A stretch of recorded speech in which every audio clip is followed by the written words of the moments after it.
Muito boa noite a todos. Pela segunda vez, né, nós tivemos aí um problema técnico, não estávamos conseguindo fazer a transmissão, mas eu gostaria de cumprimentar todos que estão acompanhando pelo Facebook, pelo YouTube, dar as boas-vindas. Essa é a nossa quarta live sobre a pesca artesanal. As pessoas vão poder encaminhar suas perguntas nos chats das redes sociais e aqui também para quem está na sala. Essa live é realizada pelo Fórum de Economia Solidária da Baixada Santista, que é esse coletivo regional, né, que trabalha para uma outra economia, para a inclusão produtiva, para empreendimentos autogestionados. E nós estamos em parceria com o Instituto Linha d'Água, que é uma entidade que também trabalha em prol das comunidades tradicionais e em prol também da preservação ambiental, então está sendo o nosso parceiro nessa live. A pesca artesanal tem uma importância reconhecida na segurança alimentar, na criação de postos de trabalho, inclusive na conservação ambiental também, né, porque os pescadores e as pescadoras estão presentes o tempo todo em contato com o território, em contato com os recursos pesqueiros, e alertam, né, com relação aos impactos. Então, o conhecimento dos pescadores é muito importante para a gestão ambiental, para a gestão da pesca como um todo. Está entrando aqui mensagem, desculpa, hoje está terrível.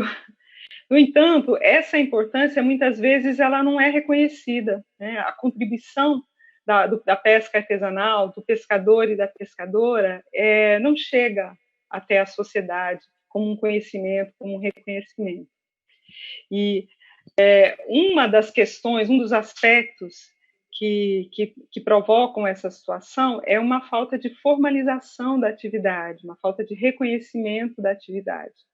Então, assim, a regulamentação dessa atividade e desses profissionais e o próprio reconhecimento da produção de alimentos de alto valor nutricional, ela é muito importante. Por isso, a gente trouxe hoje um especialista para falar sobre esse assunto, né, que é a burocracia da atividade, que são os documentos, que é a questão fiscal, que são aspectos muito importantes para se conseguir os benefícios, acesso às políticas públicas que estão disponíveis e até ao crédito, né? Então, é uma live que trata de uma questão que não é o fim da atividade, que não é uma finalidade em si, inclusive para a economia solidária, mas é uma ferramenta importante para que a gente possa alcançar um status melhor dessa atividade. Esse é o sentido da nossa live de hoje. A gente espera que seja muito proveitosa, principalmente para os pescadores artesanais. Eu vou passar agora a palavra para o Henrique, do Instituto Linha d'Água, que ele vai apresentar o nosso expositor. Boa noite a todos. Ingrid, muito obrigado pela apresentação. Boa noite a todos e a todas. Muito obrigado pela apresentação. Gostaria de, em primeiro lugar, agradecer esse espaço cedido e articulado pelo Fórum de Economia Solidária da Baixada Santista, aí na pessoa da Ingrid, então vai esse meu agradecimento, né, pelo todo o empenho dela em articular, em fazer esse espaço aqui, esse momento ser possível. Gostaria de agradecer a presença do Dimas, que desde o início topou participar dessa conversa e trazer mais informações sobre esse assunto tão relevante para os pescadores e pescadoras artesanais. Agradecer a todo o público que está nos assistindo. Gostaria, então, de apresentar o Dimas e já passar para ele a palavra, para ele poder contar para nós como é que funciona essa questão da nota fiscal do produtor. Antes disso, até antes que eu me esqueça, dizer que a gente, a partir das informações fornecidas pelo Dimas a respeito da emissão da nota fiscal do produtor, a gente conseguiu produzir aí uma cartilha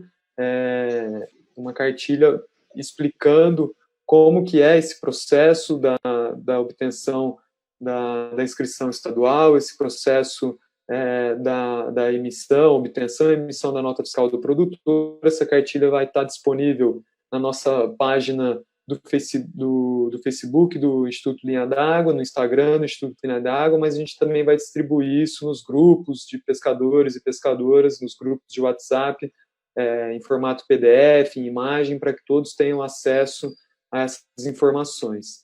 Bom, o Dimas, ele é contador, mestre em administração, professor universitário, sócio-gerente da DN Contábil e delegado do Conselho de Contabilidade de Caraguatatuba.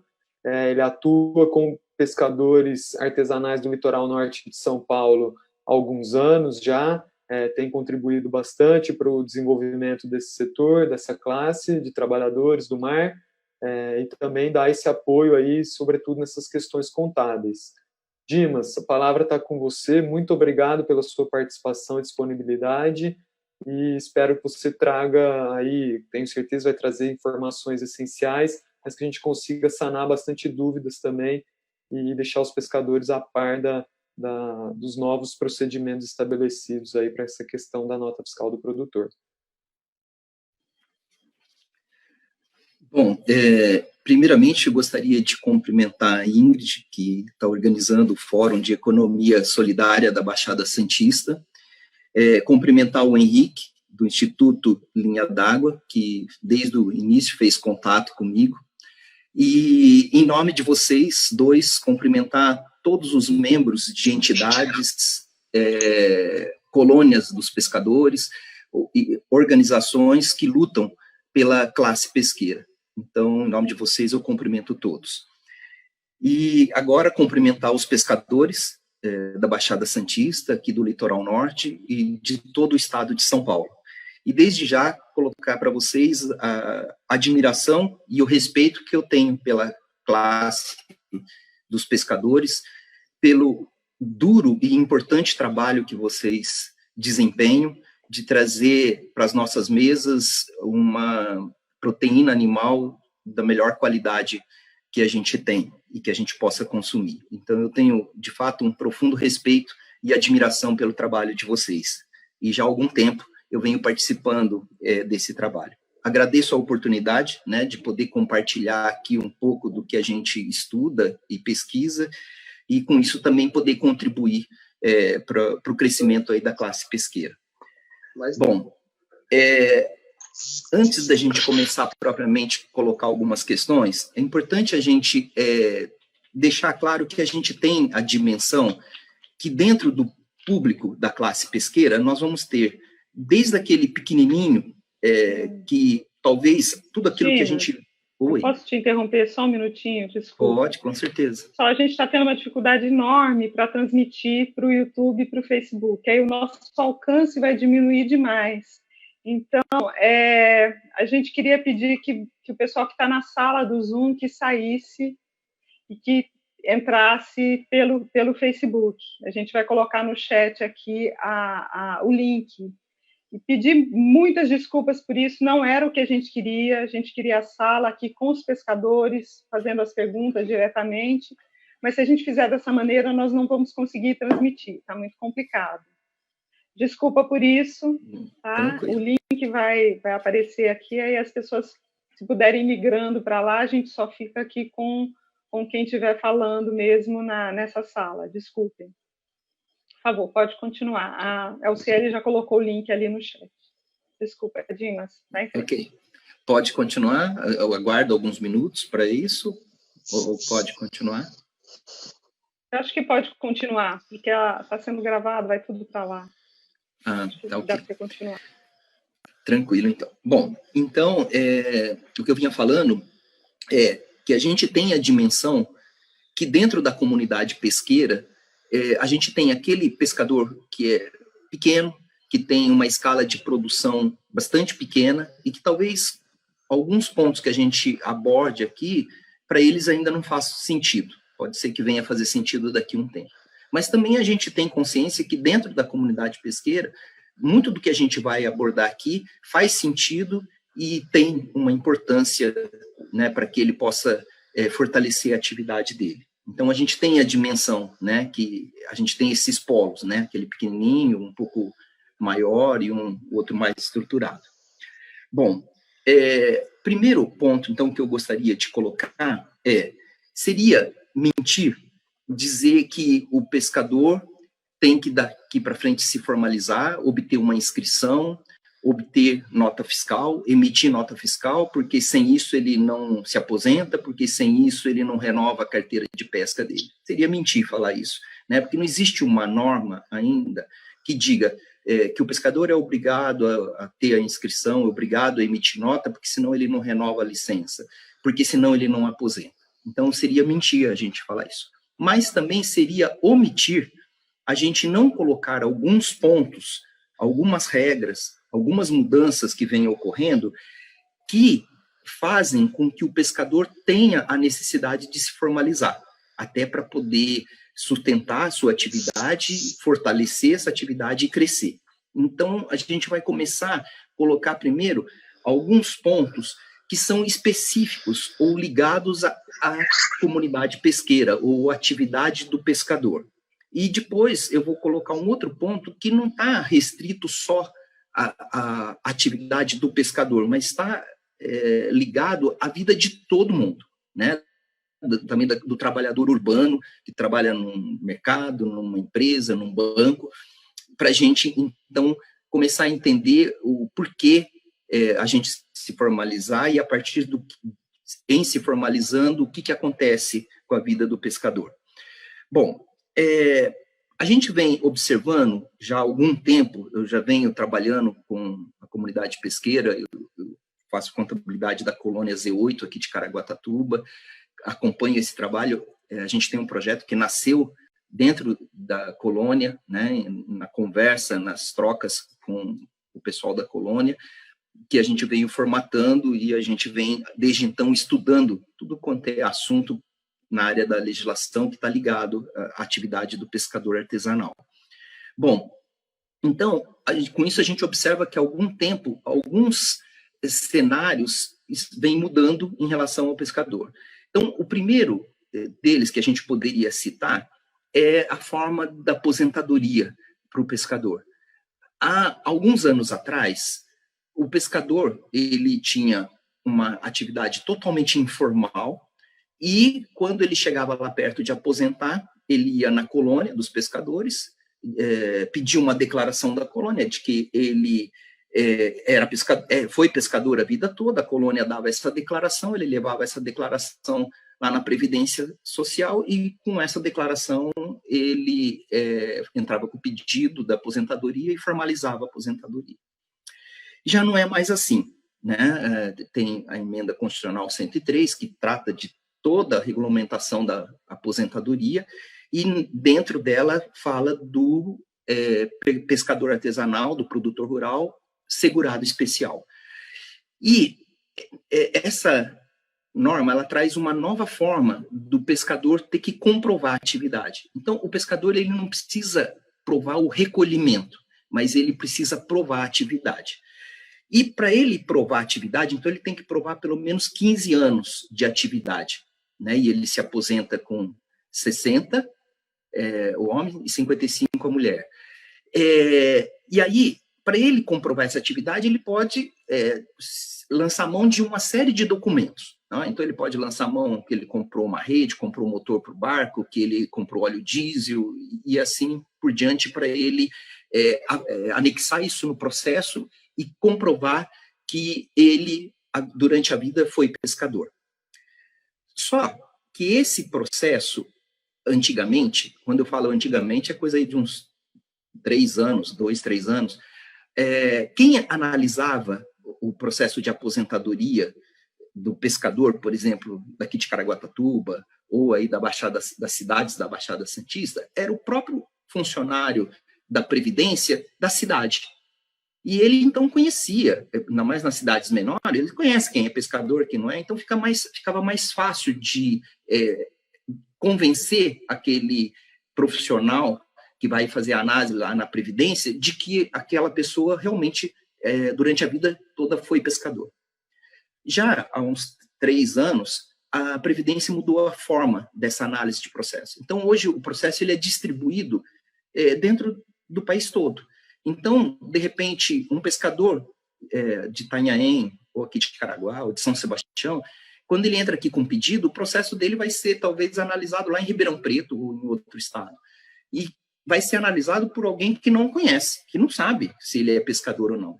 Então, toda a documentação que tem que ser apresentada, que vai instruir esse pedido de aposentadoria, ela tem que ser suficiente para convencer essa pessoa que não te conhece de que de verdade você é pescador. Então, aí a importância do pescador já começar a juntar documentos para que comprovem essa condição de pescador artesanal, de segurado especial, para poder, então, ter o seu pedido deferido, né, aceito para que ele aposente. Agora, todos vão concordar comigo que a melhor prova para um pescador provar que, de fato, ele exerceu atividade é a emissão da nota fiscal. Né? Porque se ele foi para o mar, capturou o peixe, capturou o camarão e vendeu e emitiu nota, e em cima dessa nota a gente vai ver um pouco adiante que surgirão alguns impostos, é porque essa pessoa de fato exerceu atividade. Então, sem dúvida, a nota fiscal, não estou dizendo que ela seja a única prova, mas ela vai ser a mãe das provas, ela vai ser a prova talvez mais eficaz de demonstrar que de fato aquela pessoa exerceu atividade. Então, aí já começa a importância da nota fiscal. Ano passado eu fui na Ilhabela, num evento, e lá estava uma pessoa da Casa da Agricultura, e a gente estava falando dessa questão da formalização, e ele relatou, que já começam a ter algumas cobranças na hora da concessão, por exemplo, do PRONAF, de que o pescador precisa estar legalizado. Se isso foi adiante ou não, eu não encontrei mais, mas eu sei que nos institutos aqui presentes tem especialista nessa área, então eu não sei se, de fato, para a liberação do PRONAF está tendo essa exigência ou não. Mas o fato é que eu ouvi num evento... Está tendo? Está tendo demais. Está tendo. Então, aí estão confirmando que está tendo a exigência. Então, ou seja, é mais um motivo para que o pescador se formalize. Uma outra coisa, vocês têm, por conta da atividade de vocês, subvenção do ICMS que está embutido no óleo diesel. Para você obter essa subvenção, que é a isenção do ICMS, que está lá no óleo diesel, ou seja, para comprar o óleo diesel mais barato, você precisa estar formalizado. Para você vender hoje no SEASA, para você vender para merenda escolar das prefeituras, para você vender em supermercados, você precisa estar formalizado.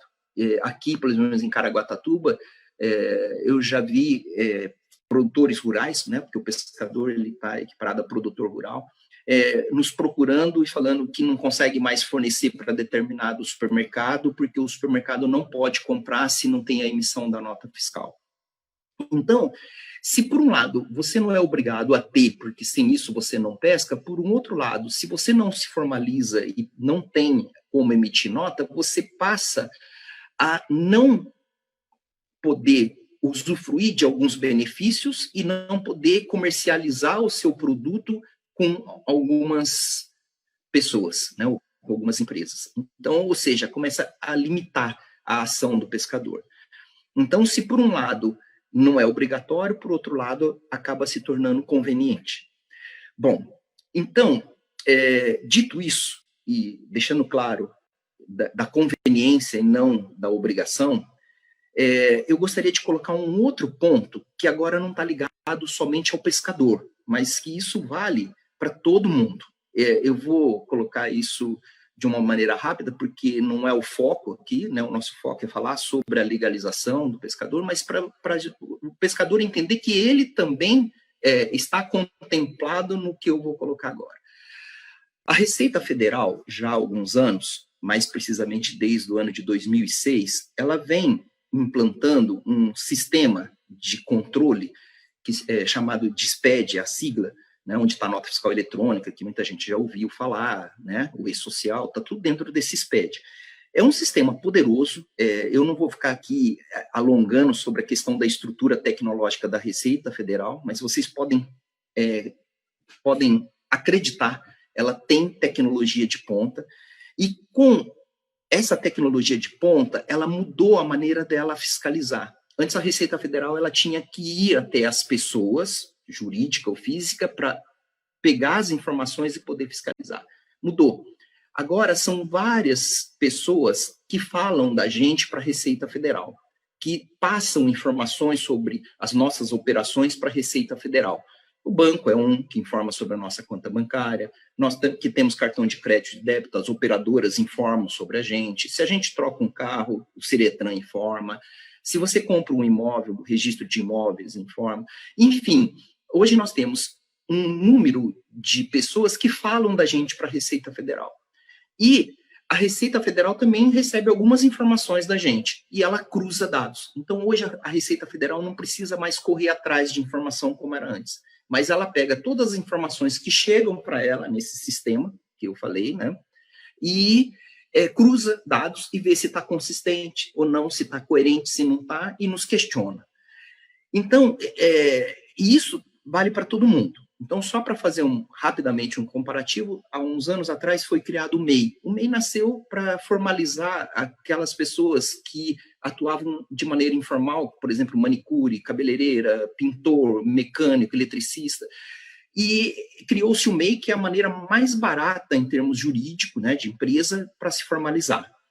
Ora, uma cabeleireira que não se formaliza, que ela não abre o MEI, e não entrega o imposto de renda agora em março e abril, ela está dizendo, só ela não fazendo nada, ela não entregando imposto de renda e não abrindo o MEI, ela está dizendo para a Receita que ela ganha no ano menos que R$29 mil.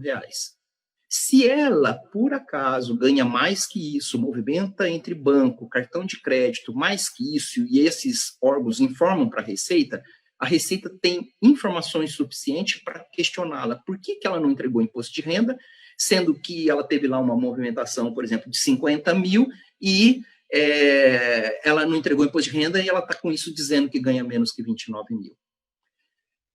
Isso vale para o pescador também, né? O pescador, ele tem um limite de isenção no imposto de renda um pouco maior que esses 29 mil. Na verdade, é R$ 142.798 por ano.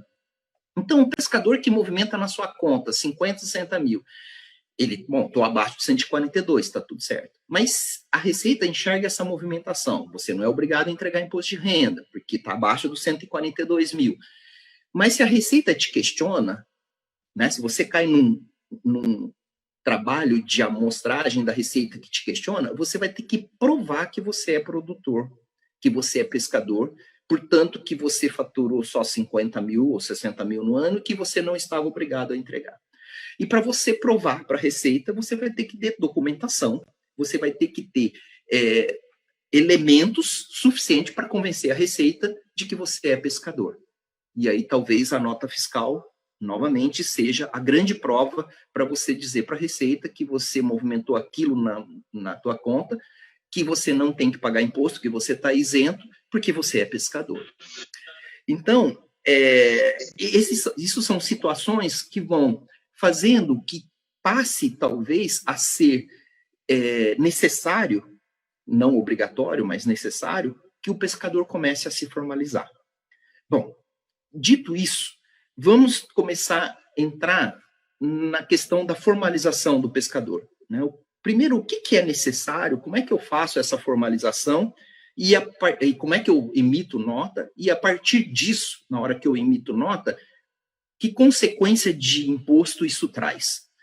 Bom, primeiro, então, imagina que então, eu sou pescador, já me convenci, embora eu não seja obrigado, porque eu vou obter a licença de pesca e tal, mas eu me convenci de que é conveniente que eu me formalize, né? Seja porque eu quero vender para merenda escolar, seja porque eu quero ter uma prova mais contundente para aposentadoria, enfim, por N motivos, eu me convenço de que eu tenho que me formalizar. O que é que eu tenho que fazer?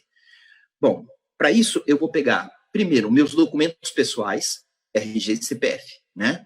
Então, vou pegar lá a cópia do meu RG e CPF, vou pegar a minha carteirinha de pesca, ali está dizendo que tipo de pesca eu pratico, né? Se de arrasto, pescado, camarão, então vai estar lá na tua carteirinha de pesca, então é necessário ter uma cópia dessa carteirinha, e da embarcação. né? O documento da embarcação, ele é meramente informativo, né? Se você não tem embarco porque você pesca com outro, você pode passar a informação do outro lá, do barco onde você atua, porque é apenas para informação cadastral, não é a informação do barco que vai te dar ou não, ou impedir a inscrição, mas ela é uma informação cadastral para ser preenchida.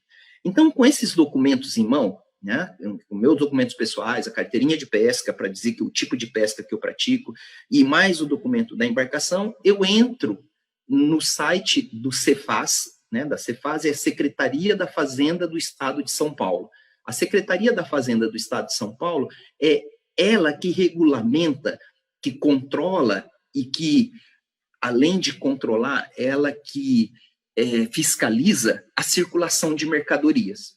Então, a gente entra no sistema lá do Cefaz, insere todos esses dados do pescador e ali é emitido a inscrição estadual e vai sair um CNPJ, que é um CNPJ de controle, que o fato de você ter, porque o CNPJ é o Cadastro Nacional das Pessoas Jurídicas, mas o fato de você, pescador artesanal, ao obter a tua inscrição estadual lá na Secretaria do Cefaz, obter junto, porque ele sai junto, esse CNPJ, não te torna pessoa jurídica. Você continua sendo pescador artesanal, pessoa física, ok? Então, muita gente às vezes acaba confundindo, saiu um CNPJ, eu sou agora empresa. Não, você não é empresa, você continua sendo pescador artesanal, pessoa física. Então, com esses documentos, entra lá no site do Cefaz, vai inserir todos esses dados que lá o site vai pedindo, e ali, após você inserir, vai ser emitido para você a tua inscrição estadual e o seu CNPJ. Com isto, você pode pedir ali no mesmo lugar, nesse mesmo sistema, né, da Cefaz, da Secretaria da Fazenda, a autorização para você confeccionar talão. Porque se você for numa gráfica sem essa autorização, a gráfica não vai fazer o talonário. Para que ela faça o talonário para você, é necessário, é obrigatório que você tenha essa autorização que você consegue lá no site do Cefaz. E aí, com isso, você vai na gráfica e vai fazer lá os talões que você acha necessário. 1, 2 talões, né, conforme a tua necessidade. Então, o cadastramento do produtor rural, do pescador artesanal, eu estou falando produtor rural, pescador artesanal, aqui no mundo da Secretaria da Fazenda e da Previdência são sinônimos, tá? Porque o pescador artesanal, ele é enquadrado no grupo de produtor rural. Então, quando a gente está falando produtor rural, a gente não está pensando só no homem do campo que planta lá hortaliças e tal. A gente está pensando também no pescador artesanal, ok? E aqui nesse fórum, a gente está falando especificamente para o pescador artesanal. Então, esse procedimento, ele é extremamente simples e rápido, né? Você faz ali no sistema, não tem nenhuma taxa, você não precisa recolher no banco nenhuma taxa para isso, você faz tudo ali no sistema, dali já sai a inscrição e dali já sai a autorização para você poder ir à gráfica e pedir para que seja confeccionado o talão de nota fiscal para você. Então, é um procedimento simples e rápido. Pois bem, então, feito isso, antes da gente avançar aí na questão das consequências, então, já que eu me convenci que eu vou me formalizar e que então eu vou começar a emitir nota fiscal, antes de eu falar quais são as consequências de tributos que decorre disso, que acontece a partir disso, eu gostaria de fazer um parênteses que é importante vocês terem essa informação, né? Porque agora, recentemente, a gente fez uma revisão de toda a legislação e de alguns processos. O produtor rural, né, pescador artesanal, homem do campo, é a única categoria ainda que pode emitir nota papel.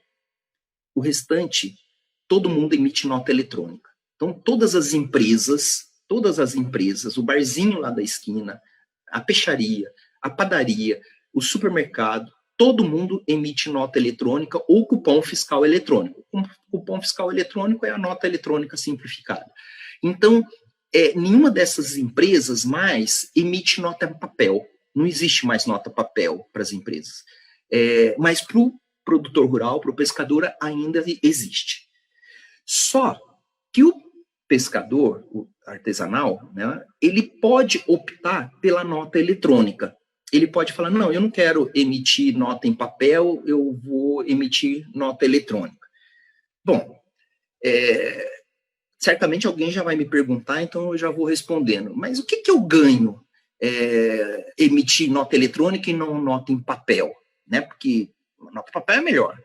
Será que é melhor? Então, eu fiz agora, recentemente, um estudo para a gente comparar isso. Por exemplo, um pescador que ele faz um talão papel. O talão papel, um talão está custando na média de R$130. Num talão papel vem 50 jogos, ou seja, 50 notas fiscais num talão. Se você emitir uma nota por semana, você vai emitir no mês 4 notas. No ano, 48 notas, ou seja, um talão. Então você vai consumir, emitindo uma nota por semana, você vai consumir um talão por ano. Se você emitir 2 notas por semana, você vai, né, matemática pura, simplesinho, uma conta de vezes 2, você vai consumir. Então, isso vale dizer que no ano você vai gastar entre R$130 a R$260 com a gráfica, porque isso você vai pagar lá para o dono da gráfica para ele fazer o talonário para você. Bom, mas e se eu resolver emitir nota fiscal eletrônica? Quanto me custa?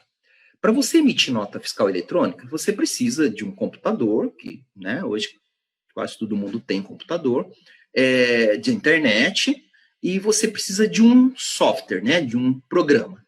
Esse programa, a Secretaria da Fazenda disponibiliza um gratuito. Então, você não precisa gastar comprando o programa, porque você tem um à sua disposição gratuito.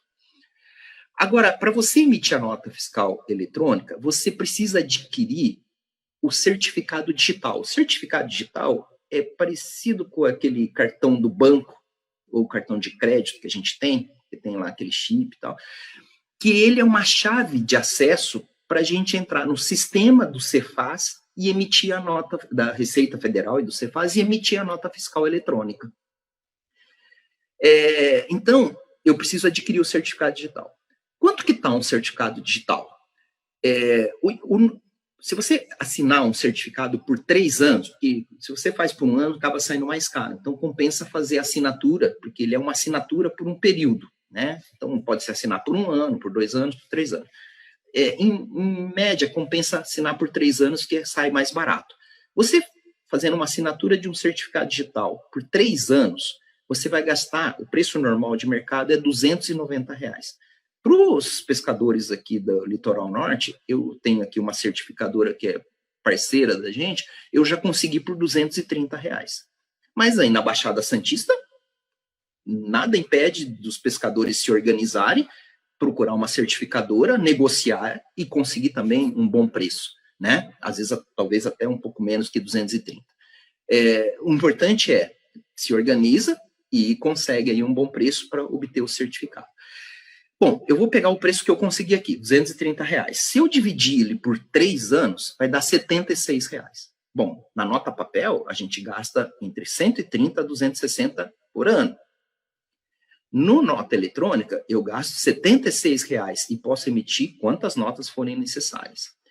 Então, primeiro eu já estou tendo aí um custo menor, porque na nota papel eu gasto, se eu emitir uma nota por semana, R$130 ano, e com a nota eletrônica, eu conseguindo aí um bom preço no certificado, que não é difícil de conseguir, eu gasto R$76. Então, eu já estou gastando menos com burocracia.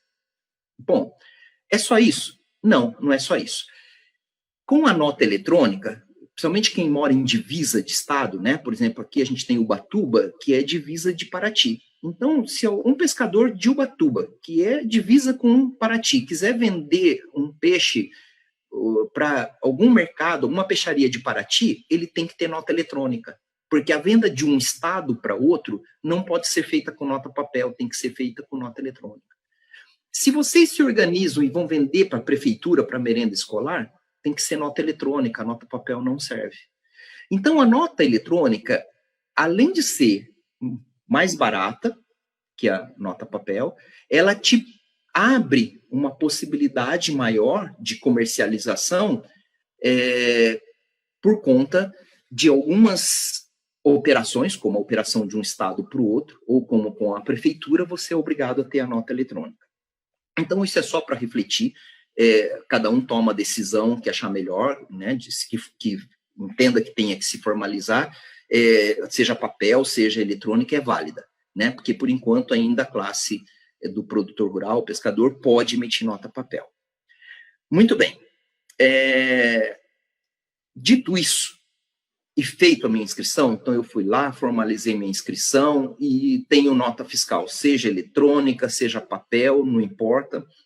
Eu posso agora começar a ter nota eletrônica, emitir, vender para o SEASA, vender para o merenda escolar, enfim, eu estou apto, eu estou pronto, eu tenho nota fiscal. Comecei a emitir nota fiscal. E daí? O que acontece a partir disso? O que existe de imposto a partir disso? Bom, basicamente, existem 3 impostos. Provavelmente não, e 2, um é com certeza, e um terceiro a gente está lutando para que ele não tenha, eu vou explicar isso. Bom, vamos primeiro para um que é certeza. Quando você emite a nota fiscal, você vai gerar uma contribuição previdenciária é contribuição para o INSS, de 1,5% do valor da nota. Então, você emitiu uma nota de R$1.000, sobre R$1.000, vai ter um imposto de 1,5% sobre R$1.000. Esse 1,5%, até 2018, era 2,3%. Em 2018, então recente, ele caiu para 1,5%. Quem trata disso e quem fez a lei que trata disso e que fez a mudança de 2,3 para 1,5 foi a Lei 13.606. É uma lei de 2018 que ela introduziu essas mudanças. Bom, então você já sabe, emitiu nota fiscal, né? Você se formalizou, entendeu que você tem que se formalizar, emitiu nota fiscal. A primeira coisa que surge é 1,5 de contribuição previdenciária. Como é que se recolhe isso? Então, aqui nós temos uma regrinha. Quando você, pescador, vende isso para uma pessoa física consumidora, então pega lá alguém que vai consumir, que vai fazer lá um churrasco e comprou lá um monte de carapau e pediu uma nota fiscal de você, quem tem que gerar essa guia e ir ao banco recolher é você, pescador. A responsabilidade do recolhimento é tua. Agora, se você, pescador, vendeu esse pescado, ou camarão, para uma empresa que vai revender, então você vendeu, por exemplo, para uma peixaria, você vendeu para uma empresa lá do SEASA, você vendeu para um restaurante, você vendeu para um supermercado, você vendeu para a prefeitura, na merenda escolar, você transfere a obrigação do recolhimento de ir ao banco, de gerar a guia, ir ao banco recolher esse 1,5, você transfere isso para a empresa. Você não precisa gerar a guia, ele é que tem que gerar, ir ao banco e recolher. E eu já coloco que havia uma dúvida, né, aí nessas discussões mais recentes, a gente tirou essa dúvida, que era, porque isso está falando do recolhimento previdenciário, que está ligado, a previdência está ligada à aposentadoria. Qual era o nosso receio? Se essa empresa não paga, será que isso vai prejudicar a minha aposentadoria? Era um receio. Agora, recentemente, né, a gente conversando com o pessoal da Previdência, não atrapalha, porque o pescador não precisa provar recolhimento, ele precisa provar atividade. Então, se a empresa lá recolheu ou não recolheu, é problema dela com a Previdência vai cobrar dela. Mas você, pescador, não vai ser prejudicado porque ele não recolheu. Então, importante isso, né? Você emitiu a nota para uma empresa, porque você vendeu para um restaurante, para uma peixaria, você transmite essa obrigação do recolhimento da previdência desse 1,5 para ele. O nome técnico que a gente dá nisso, na contabilidade, se chama diferimento. O que é diferimento? É você pegar uma obrigação sua e transmitir essa obrigação para o outro, passar essa obrigação para o outro. Isso é diferimento, né? É um nome chique, mas nada mais é do que isso. Eu pego lá aquilo que eu tinha a obrigação de ir no banco pagar, agora a obrigação é do outro. Então, esse é o imposto da contribuição previdenciária, 1,5. E vocês já sabem agora a regra de quem paga, quem vai no banco recolher. Aí, agora nós vamos falar do segundo imposto. Alguém colocou, né, como quem já paga 2,5. Quem já paga 2,5 começa a pagar agora, se é produtor rural, artesanal, emitiu nota, é 1,5, né? Essa é a contribuição, está nessa lei que eu citei, né? Lei 13.606. Ela trata aí da alíquota e ela fala desses critérios de recolhimento que eu falei, né? Quem que vai ao banco pagar. Pois bem, falamos de previdência, agora vamos para um outro imposto, que é o imposto de renda pessoa física, né? Tão temido da Receita Federal. Mas os pescadores não têm motivo para temer isso, não. E eu vou explicar e vocês vão concordar comigo que vocês não têm motivos para temer. Porque não estou dizendo que nunca um pescador não possa pagar imposto de renda, mas eu posso dizer que o pescador artesanal, que tem uma escala de produção, né, de extração lá do mar, do peixe, do camarão, como um pescador artesanal, num volume pequeno, dificilmente vai pagar imposto de renda. Vejamos. Uma pessoa que trabalha numa atividade urbana, por exemplo, que trabalha num supermercado, que trabalha num banco, que trabalha na prefeitura, essa pessoa, ela está obrigada a entregar imposto de renda, ou seja, ela passa a correr a possibilidade de ter que entregar imposto de renda e pagar imposto de renda se a receita bruta dela, ano, for acima de R$29 mil.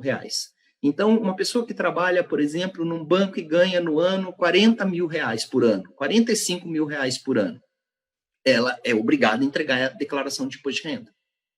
Se ela trabalha e ganha só R$25 mil, ela está dispensada de entregar imposto de renda e está isenta, ela não vai pagar imposto de renda.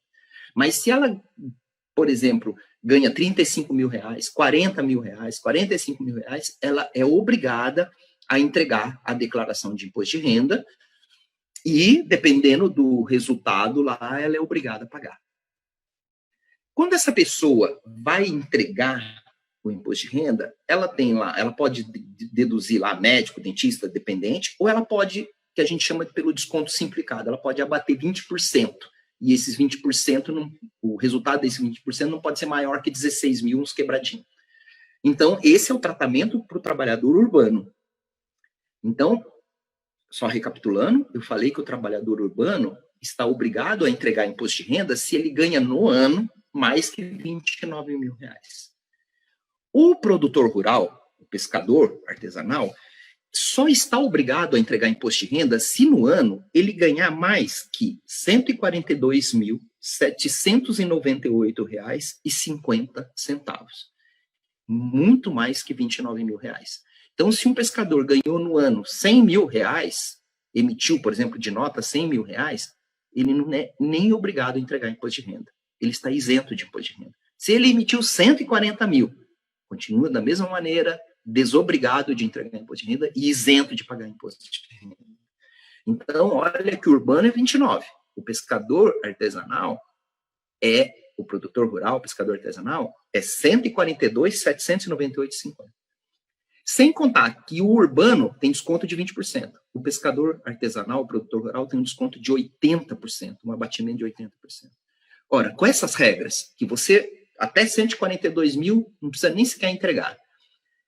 Você, tendo que entregar, pode abater 80%, Ou você pode guardar todas as notas de tudo que você gastou, óleo diesel, o rancho que vai para sair para o mar, gelo, manutenção do barco, pintura, motor, rede, tudo isso é dedutível. Então, por isso, é muito difícil que um pescador tenha que pagar imposto de renda. Eu não estou dizendo que seja impossível, mas eu estou dizendo que, pelas regras, muito dificilmente ele vai pagar. Então, com isso, vamos considerar, pela dificuldade de ele ter que pagar imposto de renda por conta das regras que beneficiam o pescador, até agora a gente só tem um imposto, que é 1,5 lá da Previdência. Esse não tem, talvez. Emitiu nota, vai ter 1,5. Alguém vai pagar esse 1,5. Ou é o pescador, se ele vende para o consumidor final, ou a empresa, peixaria, restaurante, supermercado, se ele vender para ele. Então, alguém vai pagar esse 1,5. Então, a contribuição social, essa sim, não tem tal.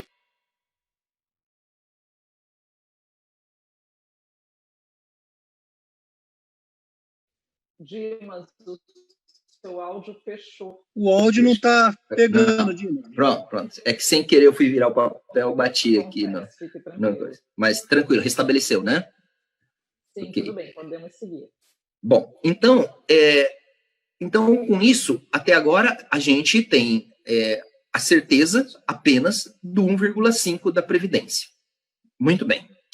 Aí agora, sim, vem um outro imposto, e esse, sim, é um imposto que a gente vai tratar um pouco com mais detalhes, e vocês vão entender por quê, que é o ICMS.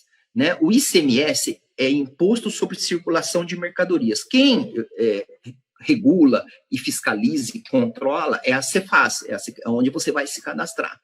Então, toda vez que tem uma circulação de mercadoria, existe o ICMS. Então, vamos pegar um exemplo para ficar claro, para a gente entrar na questão do pescador. E agora eu vou falar pescador mesmo, e não o produtor do campo. Depois a gente vai comparar até com o produtor do campo. Então, agora não vamos falar do pescador artesanal. Mas antes de falar do pescador, vamos entender a dinâmica do ICMS. Então, vamos sair um pouquinho da atividade do pescador. Então, vamos lá. Uma indústria, para industrializar, para produzir um produto, ela compra matéria-prima. Então, o fornecedor, a empresa que vende a matéria-prima para a indústria, quando ele vende a matéria-prima para a indústria, ele paga imposto da venda dele, pro fornecedor de matéria-prima, para a indústria. E ele paga ICMS, da venda dele para a indústria. Aí essa indústria vai lá, produz o produto, transforma aquela matéria-prima e produz um produto. E vende para o atacadista. Aí, quando a indústria vende para o atacadista, ela paga imposto da venda dela para o atacadista. Aí, quando o atacadista vende para o varejista, ele vai pagar imposto da venda dele para o varejista. E quando o varejista vende para o consumidor final, ele vai pagar imposto da venda dele, varejista é a padaria, o supermercado, o bar, para o consumidor final. Ocorre o seguinte, que quando a indústria vai vender aquilo que ela produziu para o atacadista, ela abate o ICM da compra. Então, ela só paga ICM da diferença daquilo que ela comprou para aquilo que ela vendeu. E assim vai. Aí o atacadista, quando vai vender para o varejista, a mesma coisa, ele abate o ICM que a indústria pagou, desconta do que ele vai pagar. Então, eles vão pagando só sobre a margem que eles vão adicionando ali. Então, eles vão tendo um desconto do que quem vendeu para ele pagou. Em resumo, seria isso, né? Ele vai descontando o que o outro pagou e paga a diferença. Então, isso é o que acontece quando a gente vai no mercado e faz lá a compra de um produto do mercado. Aconteceu tudo isso desde lá da matéria-prima. Agora, vamos lá para o pescador. Bom, a gente teve um problema técnico, né? Que teve que restabelecer a conexão. Então, eu vou voltar na questão do ICMS desde o início, para que ninguém perca o raciocínio e possa entender, até porque dos 3 tributos é o mais complexo. Bom, então eu estava dizendo que o outro tributo que tem é o ICMS, que quando o pescador vende... Ok, tudo bem? Quando o pescador vai vender o pescado, o peixe, existe uma alíquota de 7%. E eu estava explicando, comparando com um outro produto do supermercado, por exemplo, um produto de higiene. Então, ele vem, cada fase, lá dentro que fornece a matéria-prima, a indústria, o atacadista, o varejista, cada um paga ICM da sua venda feita para o outro. Só que eles abatem o ICM que foi pago na venda anterior. Então, eles têm um desconto daquilo que quem vendeu para ele pagou. Então, com isso, ele não paga sobre o total da venda dele, ele paga sobre a diferença. É importante a gente entender esse conceito para a gente entender o que acontece com o pescador. Então, o supermercado, quando ele te vende, ele não está pagando o ICM sobre o total ali daquele valor de venda. Ele está batendo o que o atacadista pagou de ICM na venda dele atacadista para o supermercado. Então, ou seja, ele paga sobre a diferença. Bom, então agora vamos entender a questão do pescador. Então, quando o pescador vai vender o peixe, ele tem uma alíquota de 7%, que vai incidir sobre a receita bruta. Ele não vai conseguir abater nada lá. Né? Ele não tem como o da indústria, o supermercado, abater da operação anterior. Ele vai pagar 7%. Agora, como que se recolhe isso? Quem que vai no banco pagar? De novo, o mesmo critério lá da guia da contribuição previdenciária, lá do 1,5. Se o pescador vende para o consumidor final e emitiu nota para ele, quem tem que apurar essa guia de 7% e ir ao banco recolher esse imposto, o ICMS, é o pescador. Se ele vendeu para a peixaria, para o restaurante, para o supermercado, para a merenda escolar, para a prefeitura, ele passa a obrigação de ir ao banco recolher, ele passa para quem? Para a empresa que comprou dele, que é o diferimento que a gente falou lá, né? Transmitir a obrigação dele para o outro. Mas aí o pescador vai falar assim, legal, se eu passo para o outro, não sou eu que vou pagar. Vamos raciocinar um pouquinho. Quando você vende, por exemplo, para peixaria, sobre a tua venda para peixaria, tem esse 7%. Quando a peixaria vai vender para o consumidor que vai lá comprar o peixe, ela vai ter o imposto dela sobre a venda para o consumidor final. Então, quando você está passando para ela, ela está recolhendo o imposto da sua venda para ela e da venda dela para você. Ora, ela vai querer negociar com você no preço e falar, olha, eu estou, além de recolher o imposto da minha venda para o meu cliente, eu estou pagando o imposto da sua venda para mim porque você transmitiu a obrigação para mim. Então, eu quero descontar esse 7% de você, porque senão eu vou pagar 2 vezes, porque eu estou pagando aqui da tua venda para mim e vou pagar da minha venda para o consumidor final. E só a título ilustrativo, mas de um fato verídico, agora, recentemente, a Secretaria da Fazenda fez uma operação chamada Operação Pescador. O que é essa Operação Pescador? Ela foi em várias empresas, mercados, supermercados, restaurantes, peixarias, que compram peixe do produtor, que deveriam ir ao banco pagar, e não fizeram, não recolheram, então eles estão tendo que pagar agora, com multa e juros, naturalmente. Então, ou seja, o fisco, ele está de olho nisso.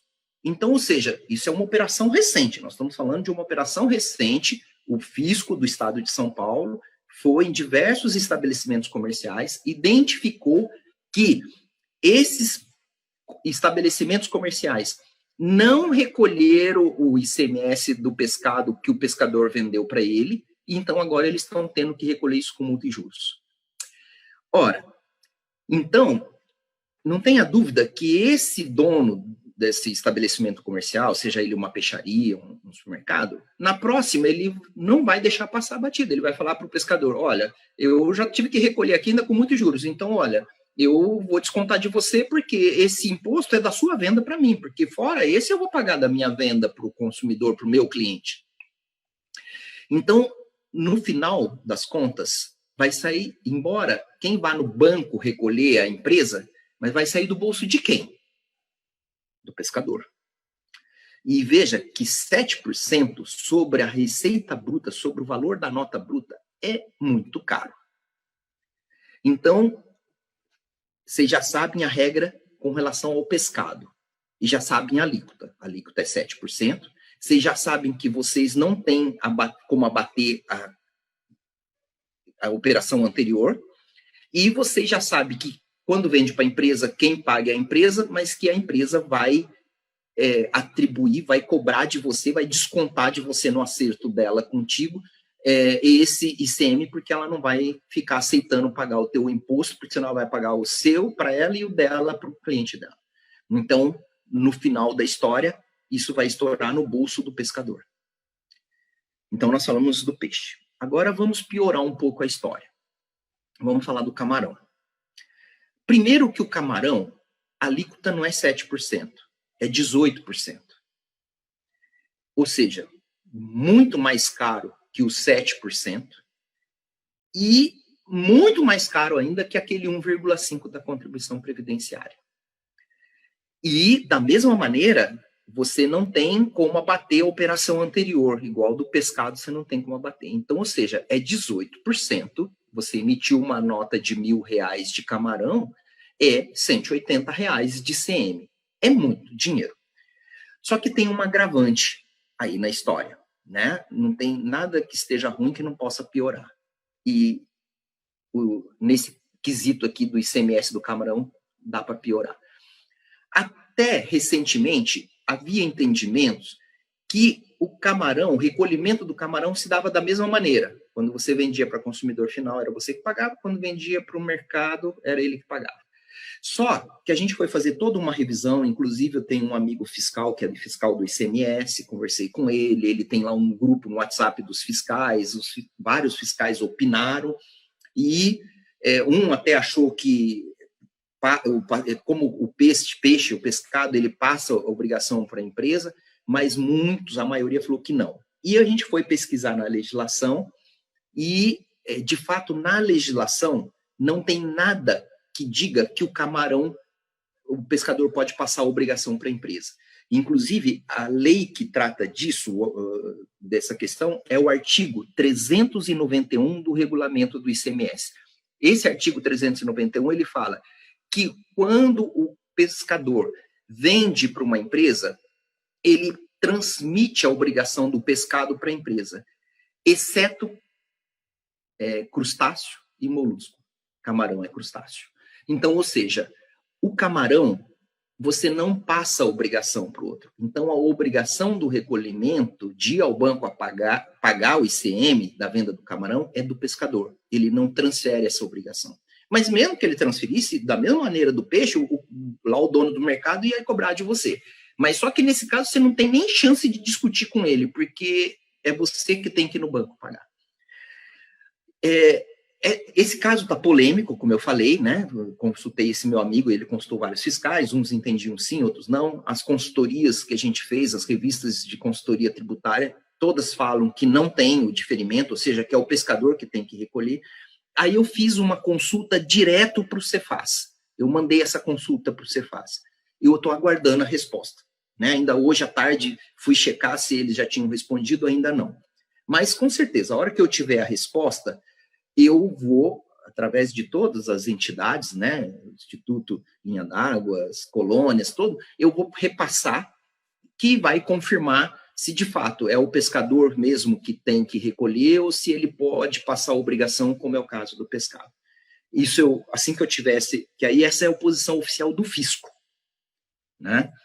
Bom, mas o que a gente tem que entender, seja o pescador indo no banco recolher ou a empresa, O 7% e o 18% do camarão, 7% do pescado e 18% do camarão, vai sair do bolso do pescador. E é muito caro. Então, recapitulando, nós falamos de 3 tributos. O primeiro, que é o Previdência, que nós falamos, é 1,5. Até aí, 1,5 é uma alíquota razoável, baixa, dá para encarar. O imposto de renda, como eu falei, pelos motivos que eu expliquei, eu só não me alonguei mais, porque o imposto de renda também é uma legislação extensa, senão a gente ia ficar aqui a noite toda e não ia falar tudo que a gente tem para falar. Mas vocês acreditam, podem acreditar em mim, que dificilmente vocês vão pagar imposto de renda. Não estou dizendo que seja impossível, mas eu vou dizer que é difícil. Então, até agora, nós temos lá a Previdência, que é 1,5, que até aí é baixo. Agora, quando a gente chega no ICM, dói. Porque 7% do pescado e 18% do camarão dói e dói muito. É muito caro. E inviabiliza praticamente a atividade. Porque você imagina, se você for emitir nota de tudo que você vende, que é o que deveria acontecer, 18% da sua produção de camarão vai para o fisco e 7% do peixe. Sem falar que você tem que gastar óleo diesel, que você tem que gastar o rancho para passar dias no mar, que você tem que gastar com gelo, que você tem que gastar com um monte de coisas que vocês sabem melhor do que eu. E que não é barato. E depois ainda sustentar a família. Então, ou seja, é cruel demais. 7% e 18% é cruel demais para o pescador. E tem uma questão. Eu falei há pouco que tanto na legislação da Previdência quanto na legislação do Cefaz, do ICMS, vocês são equiparados ao produtor rural. Tanto é que, para a gente fazer a inscrição e a autorização de nota lá no sistema do Cefaz, para o pescador, é os mesmos campos, o mesmo lugar que se faz para o homem do campo. Ou seja, vocês são equiparados a produtor rural. E pasmem, o produtor do campo, que planta lá alface, couve, né, hortaliças, verduras, o ICM sobre a venda desses produtos é 0. Eles não pagam nada, eles são isentos. Ora, vocês são equiparados ao produtor rural pela legislação, estão no mesmo enquadramento, ele é isento e vocês não. Vocês têm a mesma realidade econômica, né, que é a realidade de subsistência da família, de pequena escala. Então, vocês têm as mesmas características econômicas e eles têm, pelo Estado, um tratamento quanto ao ICMS diferente do de vocês, porque eles são isentos e vocês não. A ideia não é querer que eles paguem. A gente gosta que eles sejam isentos, mas a gente quer que o pescador também seja isento. Então, a ideia não é eles virem se igualar a vocês e pagarem 7% ou 18%. É o contrário. É o pescador ter a isenção do ICMS e ser tão isento quanto o homem do campo, que planta alface, couve, repolho, as hortaliças e legumes. Então, é isso que a gente começou essa luta. Então, durante... Boa questão, hein, Dimas? Boa questão, né? Então, durante toda essa discussão que a gente foi fazendo aqui com a colônia, aí eu estava conversando aqui um dia com o Caetano, a Leninha, que é da colônia aqui de Caraguatatuba, da Z8, então aí eles me falando, Dimas, mas a questão do ICMS realmente é muito cara, é muito alta, não sei o que, tal. E aí o pescador acaba não se formalizando, porque senão o lucro dele vai todinho para o governo. Bom, aí a gente começou a debruçar sobre essa questão. Isso foi ano passado. Ao longo do ano passado, a gente começou a discutir isso. Aí eu falei com eles, falei, vamos fazer um ofício pedindo para o governador do estado a isenção para o ICM. Vamos. Aí elaboramos um ofício com toda a fundamentação legal, comparando com o produtor do campo, pegando com outros estados que isentam o pescado e o camarão, né? Pegamos legislação de outro estado, fizemos comparação, anexamos essa legislação e elaboramos um documento, um pedido, que foi assinado pelas 4 colônias aqui do litoral norte, Ubatuba, Caraguatatuba, São Sebastião e Ilhabela, né? As 4 colônias assinaram. Nós protocolamos isso lá na Cefaz para ir para o governador e ainda passei para um deputado federal, que é contador, que eu tenho um relacionamento, né? Um conhecimento com ele, para ele lutar pela gente lá. Só que fora tudo isso, essa briga não é aqui nossa, e essa briga não pertence, essa bandeira não pertence às colônias aqui, não pertence ao Dimas, aqui de Caraguatatuba, as colônias do litoral norte. Essa briga é nossa, é do estado inteiro, é de toda a comunidade pesqueira, é do Instituto Linha d'Água, é da Maramar. O Fabrício está lutando com a gente, eu converso com ele toda semana, ele está comprando essa briga. Verdade. Essa briga é de todo mundo, ela não é nossa, ela é de todos, ela pertence a todo mundo.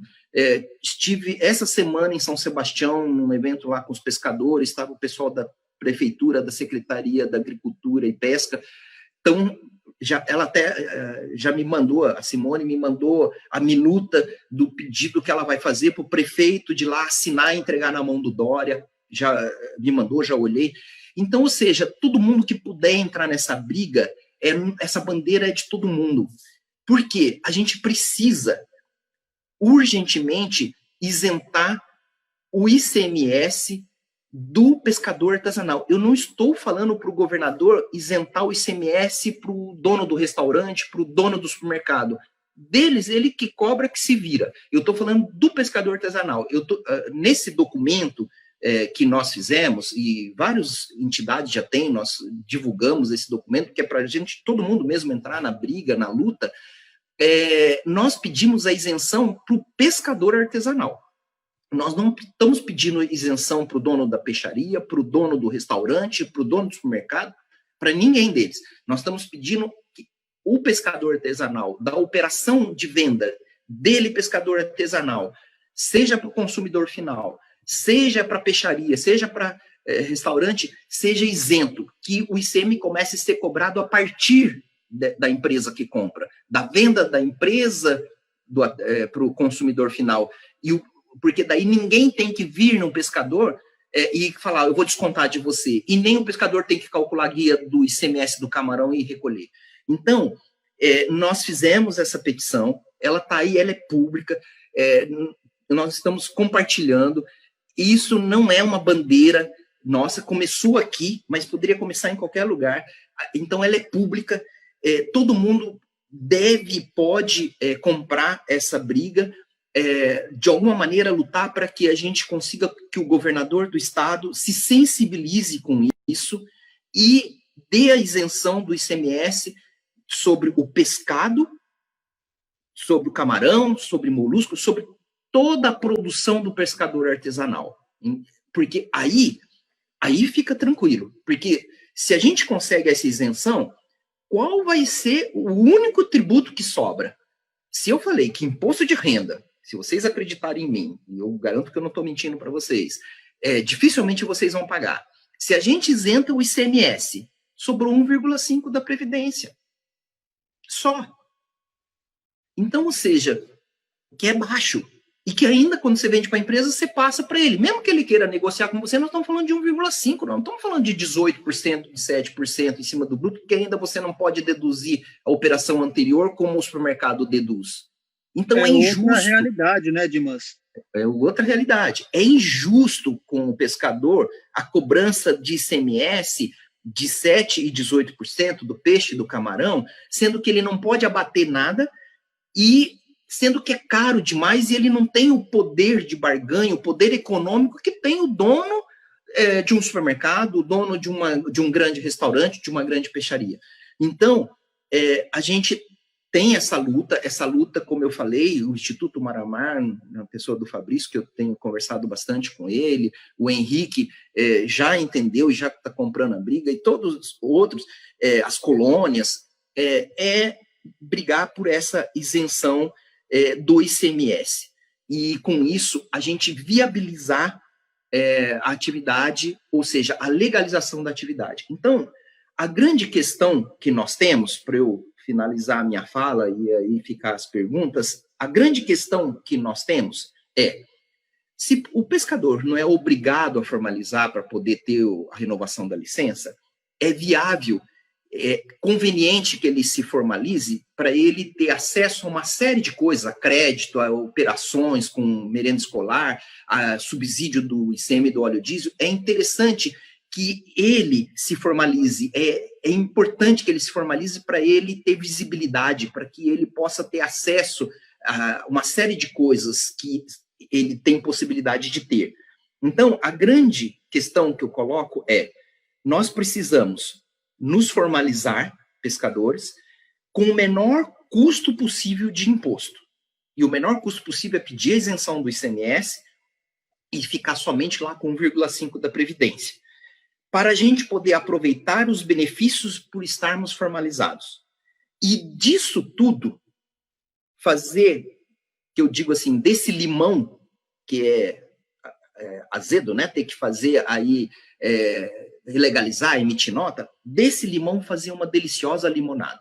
É isso que o pescador precisa fazer. Que ele se formalizando num custo de imposto baixo, ele pode, de um limão, fazer uma deliciosa limonada. Que isso significa valorizar a sua profissão, agregar valor para o seu produto, com isso melhorar a sua condição de vida, da sua família, melhorar a sua própria atividade com uma embarcação melhor, mais segura. Enfim, é você, de um limão, de uma coisa que é uma obrigação burocrática, você transformar aquilo numa oportunidade de crescimento. É isso que tem. E para isso, muitos pescadores, mas como é que eu vou lidar com tudo isso? Como é que eu vou fazer essa documentação? Existem várias formas. A gente pode tratar disso numa outra hora, mas existem várias maneiras de vocês terem uma assessoria, uma assistência, para que vocês possam ter essa questão burocrática em dia, legalizada, para que vocês tenham acesso a uma série de benefícios, a uma série de oportunidades que vocês têm o direito de ter.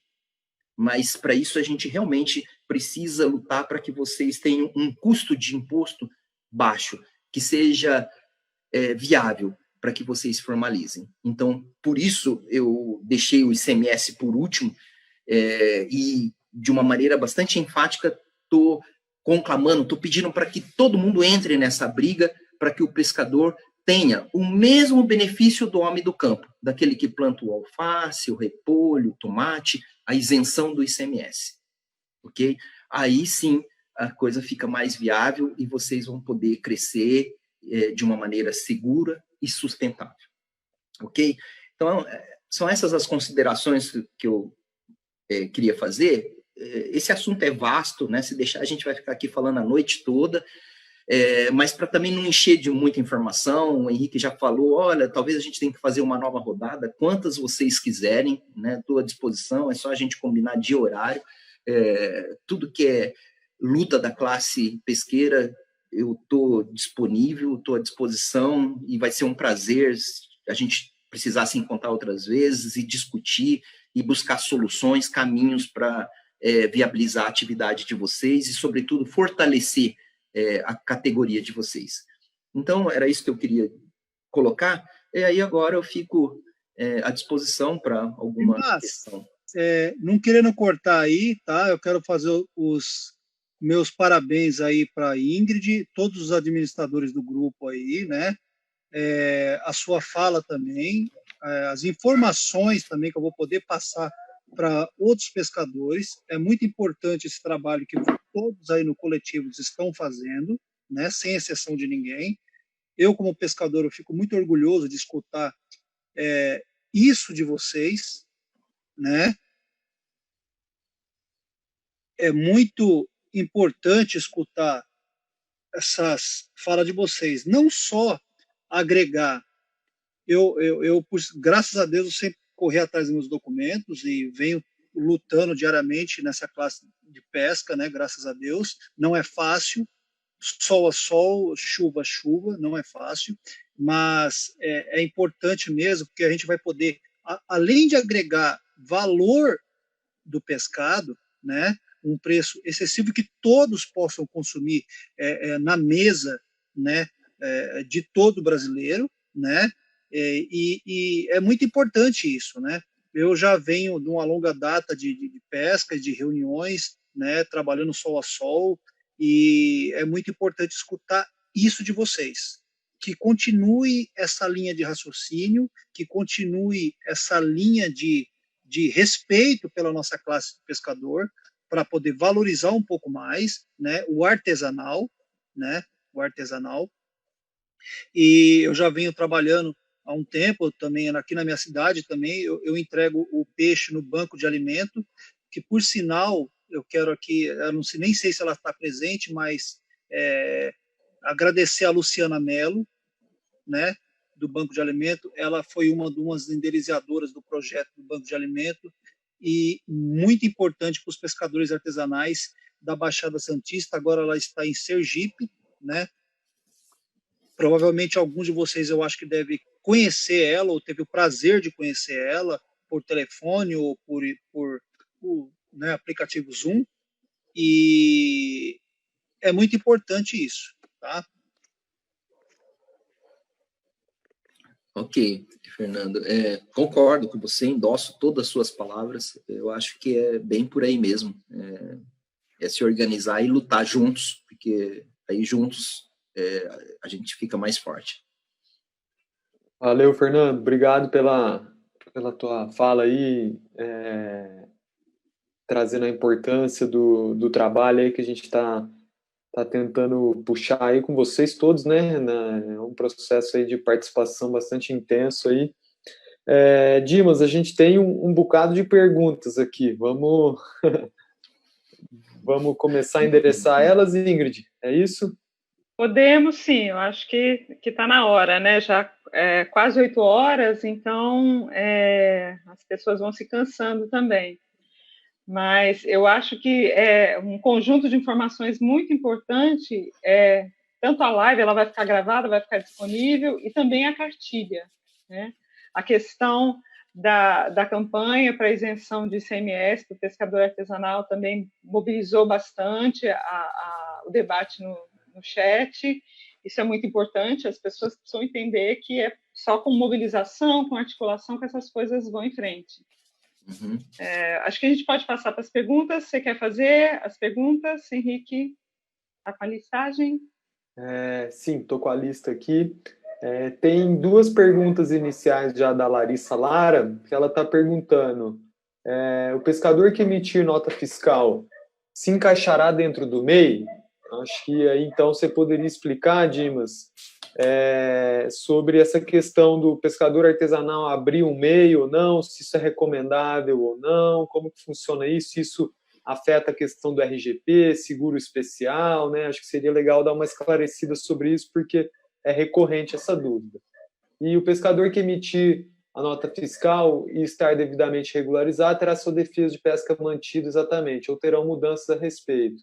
Então, de acordo com o valor declarado de cada ano, né? Então, a dúvida é bem nesse sentido, né? Como é que é essa relação entre nota fiscal do produtor e o microempreendedor individual? Como isso está relacionado ao exercício da atividade, ao próprio RGP? Então, acho que essa é uma primeira pergunta. Acho que a gente vai fazendo e vai respondendo, acho que é melhor, né? Melhor. Ok, então vamos lá, vamos a essas duas questões. O pescador ele não está impedido de ter MEI. Eu só vejo que não é conveniente, por alguns motivos. Primeiro, na Previdência, ele é tratado como segurado especial, que isso é uma condição bastante especial, porque, por exemplo, quando o pescador, por exemplo, um homem pescador aposenta, a esposa dele também, quando atinge a idade para aposentar, ela também aposenta. Então, ali são duas aposentadorias, a do marido e da esposa. Se ele é MEI, ele perde essa condição de segurado especial. Então, o MEI já tolhe um benefício que ele tem de ser segurado especial. No MEI, ele tem que recolher o tributo, porque no MEI você tem que provar atividade e recolhimento. No segurado especial, você só tem que provar atividade. E tem a questão do camarão, né? Por exemplo, o período do defeso, que o pescador recebe o seguro-desemprego, naquele período em que ele está impedido, né, de a captura do camarão. Se ele tem um MEI, ele não recebe o seguro-desemprego. Ele é pessoa jurídica, o MEI ele é uma pessoa jurídica, ele não tem esse benefício. Então, a tributação ela é bem diferente, a gente poderia, uma outra hora, falar da comparação da tributação do MEI com o pescador. Mas o fato é que o pescador artesanal, ele, se abre uma MEI, ele perde algumas condições que são interessantes, como o seguro-desemprego no defeso e a questão do segurado especial na Previdência. Obrigado, Dimas. Próxima. Temos Posso fazer a próxima pergunta? Vai a lá, gente faz um jogral assim, cada um. Vamos lá. Dimas, a próxima pergunta é da Vanúzia Teixeira, ela é de Bertioga. Ela pergunta a respeito da nota fiscal eletrônica, se é obrigatório o certificado digital, se não há outra forma de acesso. E uma segunda pergunta, o pescador não pode tirar o alvará de funcionamento no município?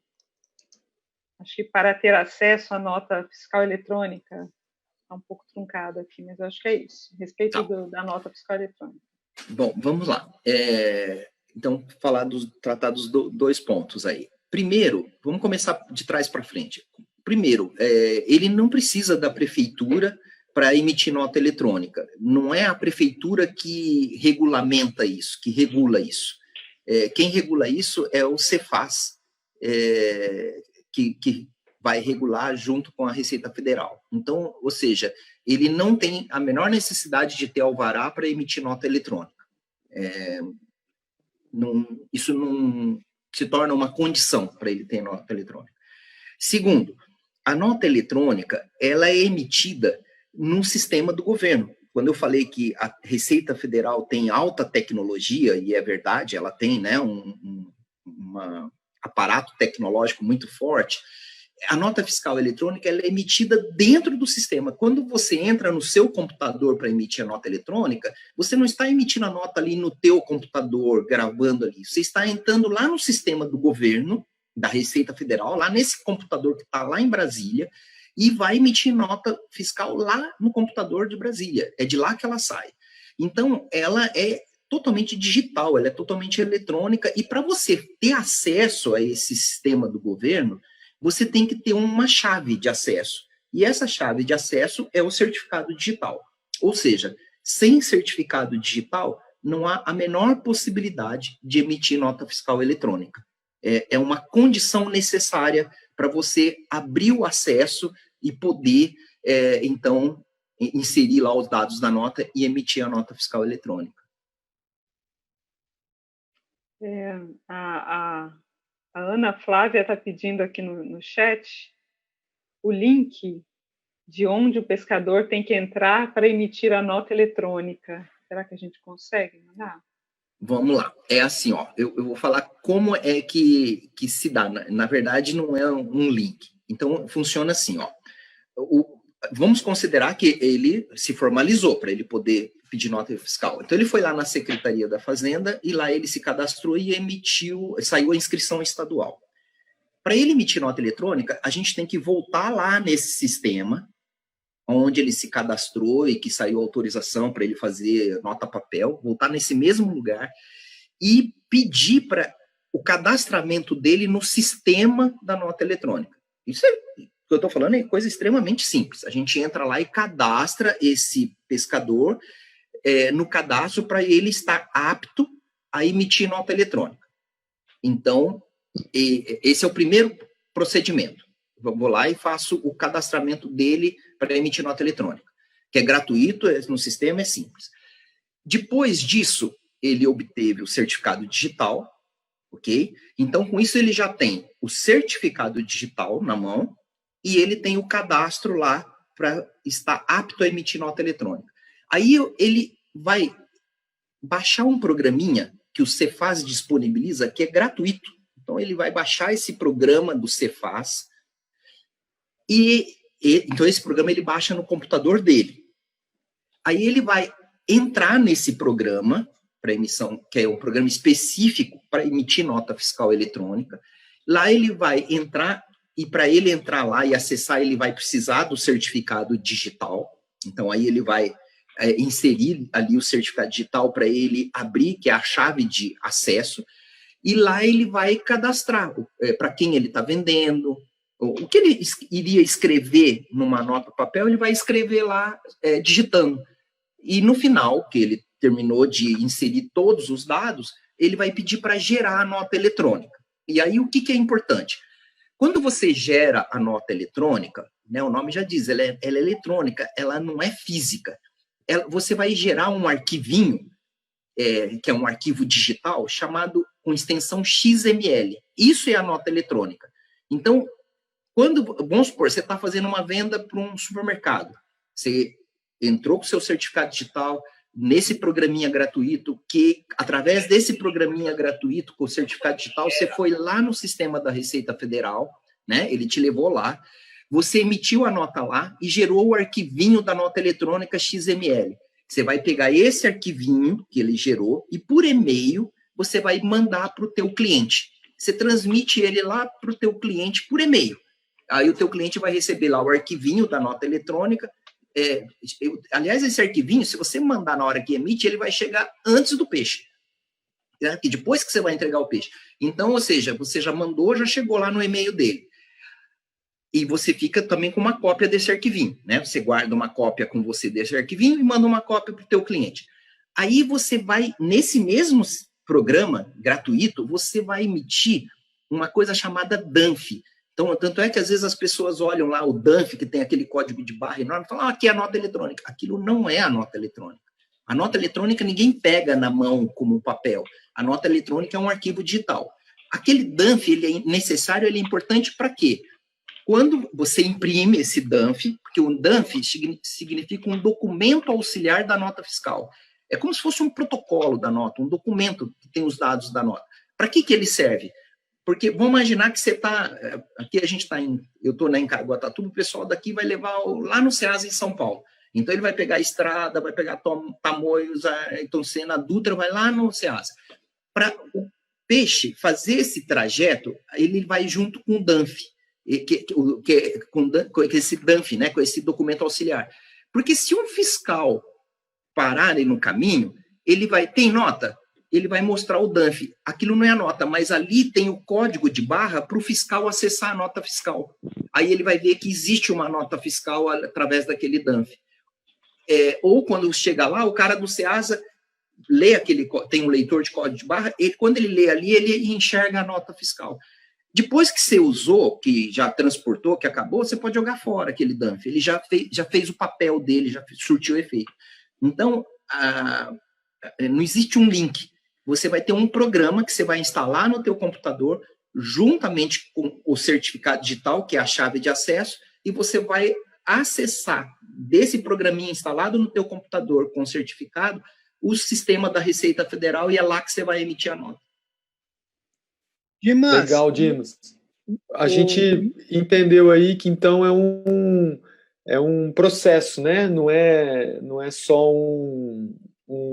entrar em um link e resolve o problema, né? É todo um processo para a emissão da nota fiscal eletrônica, né? Uhum. Então, acho que isso vai de encontro a uma colocação feita aqui pela Tatiana no chat aqui do grupo, aqui do Zoom, assim como a pergunta que ela mandou anteriormente. Ela comentou que na colônia de Canané, os pescadores já pagam, mais ou menos desde o ano 2000, uma contribuição de INSS, né, que era um valor de 2,5%, eu entendi que é 2,5% de um salário mínimo, e ela está querendo saber como é que fica essa situação com relação à nota fiscal do produtor, né, se essa situação muda, se você tem conhecimento dessa situação, né, de um recolhimento feito diretamente na colônia, e como que isso fica com a questão da nota fiscal do produtor.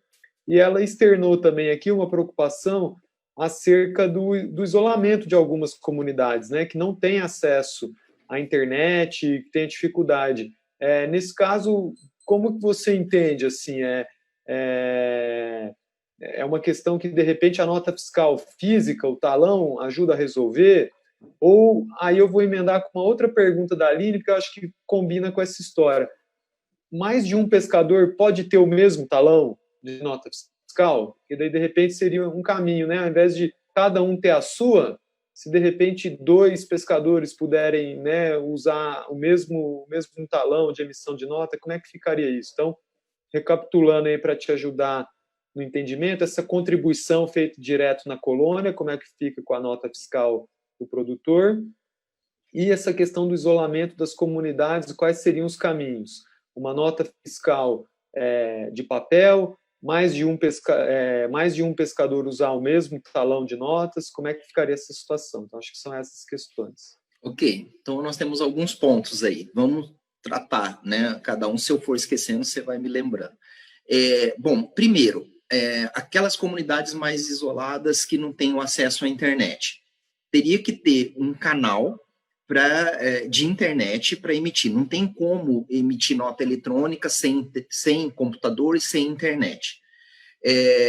Uma das coisas que a gente está desenhando num projeto aqui do litoral se o pescador, por exemplo, a gente tem um pescador que está numa região que a internet é ruim.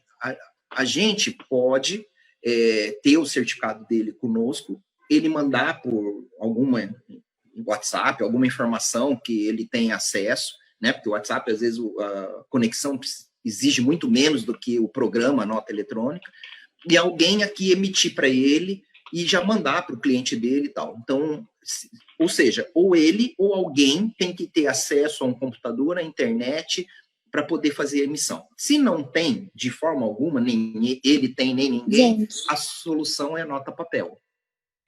Então, com relação a emitir nota eletrônica, ou esse pescador tem que ter acesso a internet, ou computador, internet. Se ele não tiver, alguém tem que fazer isso por ele. Se não existe essa possibilidade nem dele, nem de alguém, a solução é a nota papel, né? Então, para ele, seria a nota papel. Esse seria uma das questões. A outra questão que você colocou é se dois pescadores podem usar a mesma nota. Até podem. Aí eu até aproveito um gancho para falar um outro ponto que é importante. Se, por exemplo, no mesmo embarcação vão 2, 3 pescadores pescar que não são da mesmo grupo familiar, aí nós temos a figura do meieiro. O pescador artesanal, segurado especial, ele não pode ter empregado. Porque se ele tiver empregado, ele perde a condição de segurado especial. Então, ele não pode ter nenhum empregado. Então, se ele sai com alguém que vai dividir com ele a despesa, que isso é muito comum, né, dentro dos pescadores, parceiro que vai dividir as despesas e rachar a produção. Esse rachar, eles estabelecem lá um percentual, 50, 50, 30, 70, eles vão estabelecer um percentual entre eles. Cada um aí precisa ter a sua nota de produtor, a sua inscrição e a sua nota. E cada um deve emitir a venda do seu quinhão, daquilo que foi dividido entre eles. Isso é importante por 2 motivos, porque ambos vão estar comprovando a atividade para se aposentar, para que ambos tenham o mesmo benefício lá na frente, e para o dono da embarcação tem uma segurança trabalhista aí. Porque se ele coloca alguém para pescar com ele, esse alguém não é empregado porque ele não registra. Esse alguém não tem nota fiscal, não tem inscrição de produtor, não tem nota fiscal. Amanhã, depois, se esse cara entra com uma ação trabalhista com ele, esse pescador pode estar enrolado de provar que era ou não empregado numa ação trabalhista. Então, se esse parceiro dele, que a gente chama de meieiro, que esse meieiro não quer dizer 50%, pode ser outra proporção combinada entre eles, e ele tem a inscrição,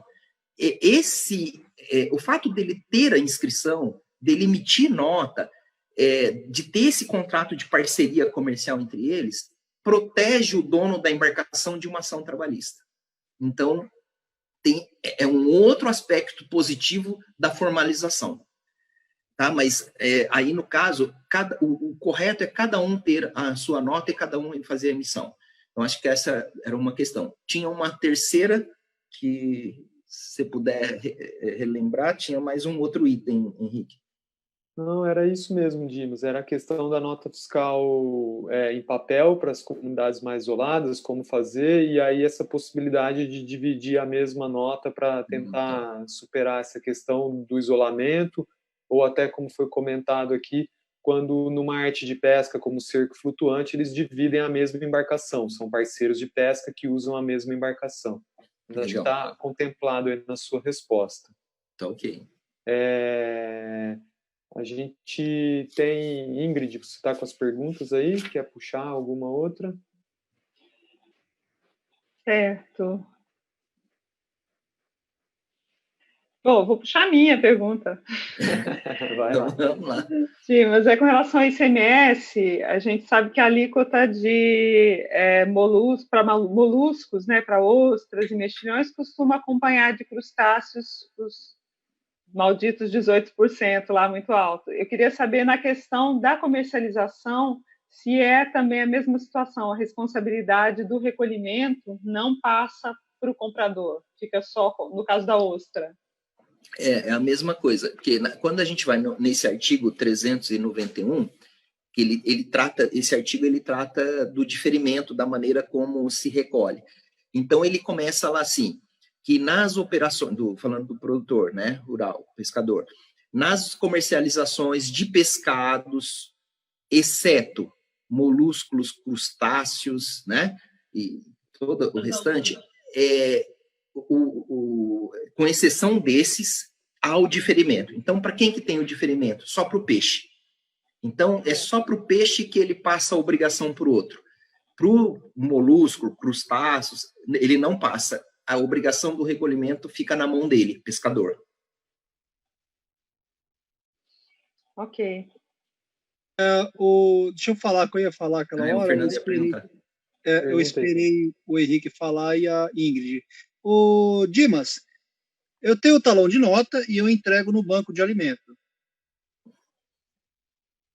Okay. Obrigado. Eu tenho o talão de nota e entrego no banco de alimento. Tá. O percentual, preço da Conab de tabela, ela é diferenciado, né?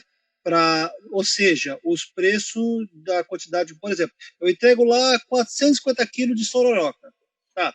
O preço da Conab é diferenciado do que eu entregar para a peixaria? Eu acho que deve ser diferenciado, né? Não sei. Então, essa legislação de Conab, de preço, de prática, eu não domino essa área, não vivo nessa área. Eu posso te falar da tributação disso. Agora, se você vai praticar para um preço para o outro, essa legislação com relação ao valor de comercialização, eu não tenho essa informação. Eu teria a informação da tributação, né? Então, aí precisaria ver quem que lida com essa questão aí da Conab e tal, para poder te falar dessa diferença. E aí, mas você fazendo a pergunta, eu lembrei do outro ponto lá do Henrique, que era a questão lá do recolhimento, daqueles que recolhem o 2,5, né, que ficou sem responder da questão anterior. De fato, tem alguns pescadores, eu até estou com os códigos, que eles recolhem nas colônias o recolhimento previdenciário com o código 2704, que é para ele ter o seguro defeso, na época do defeso do camarão. Isso em nada contribui para a aposentadoria dele, é um recolhimento que ele faz, que é necessário, não sei exatamente quantos meses ele precisa provar esse recolhimento, para que quando chegue no período do defeso, ele tenha a possibilidade de receber o seguro-desemprego. Então, eles recolhem com o código 2704. Então, se for esse código, é para essa finalidade.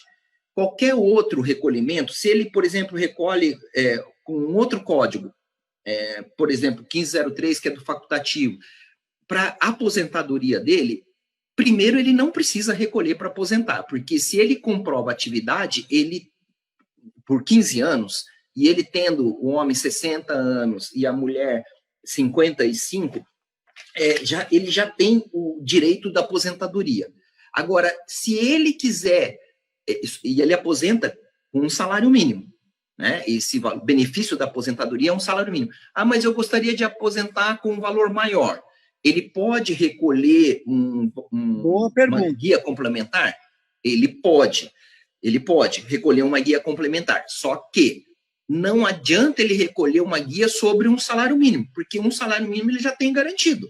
Então, o fato dele já ter um salário mínimo garantido e recolher sobre um salário mínimo não vai fazer o benefício dele aumentar. Ele teria que recolher pelo menos sobre 2 salários mínimos, para surtir algum efeito, que ele teria aí um recolhimento mensal, um gasto mensal, com esse recolhimento complementar de R$450, R$500. Precisa ver se é viável isso, ou se de repente pensar num outro tipo de previdência privada como complemento. Aí é uma coisa para a gente pensar num outro momento, mas está ligado aí a recolhimento. Agora, se ele, não, vou me aposentar com um salário mínimo, ele não precisa recolher nada para a aposentadoria, né? E repetindo que eu sei desses recolhimentos por conta do seguro-desemprego, porque sem eles não conseguem dar entrada e receber o seguro-desemprego. Eu acho que é isso, Ingrid. Já estamos no avançar do horário aí. Tem alguma outra questão que você gostaria de apresentar aí? Deixa eu dar uma olhada na lista. Tem umas dúvidas assim com relação ao cadastramento na Cefaz, como faz, se precisa de contador. Eu acho que as pessoas podiam buscar a cartilha, né? A gente tem um material bom ali, tá tranquilo para entender, tem um passo a passo, e buscar essa orientação ali para as coisas práticas, porque é muita informação para uma aula só, né? E tem uma dúvida da Thaís Muraro, que é de Itanhaém, da Prefeitura de Itanhaém, com relação ao limite anual de faturamento para enquadramento. Eu acho que isso é para efeito de recolhimento, né? Que ela tem uma informação de que é de 360 mil por ano. Não sei se você falou um valor diferente. Não, o que eu falei é que o produtor rural, no qual o pescador está incluso, para efeito de ter que declarar imposto de renda e pagar ou não, né, estar isento ou não de pagar e de entregar a declaração de imposto de renda, o limite da Receita Federal que ela estabelece é R$ 142.798,50. Então, esse é um limite para imposto de renda, né? Específico para imposto de renda. Agora, pode ter algum outro limite para uma outra situação, para um outro tipo de enquadramento, mas para o imposto de renda, é esse valor. Ele sofre alterações, né? O ano passado para cá, uns 2, 3 anos, está o mesmo valor. Mas, por exemplo, o ano que vem, pode ser, ele geralmente vai sendo corrigido, pode ser um pouco maior que isso. Certo, eu acho que a gente fechou, então, as perguntas. Tem uma observação só aqui que apareceu no Facebook, que é do Maurício Rubio, que é colega nosso lá do Litoral Norte, né, da CDRS, Casa da Agricultura. Ele disse que tem um boato, supostamente um boato, um áudio que está falando que o governador Dória já concedeu a isenção para os pescadores. Ingrid, ele mesmo corrigiu isso nos comentários dele. Então tá bom. Que ele se equivocou ali. Eu acho que é isso mesmo, as questões.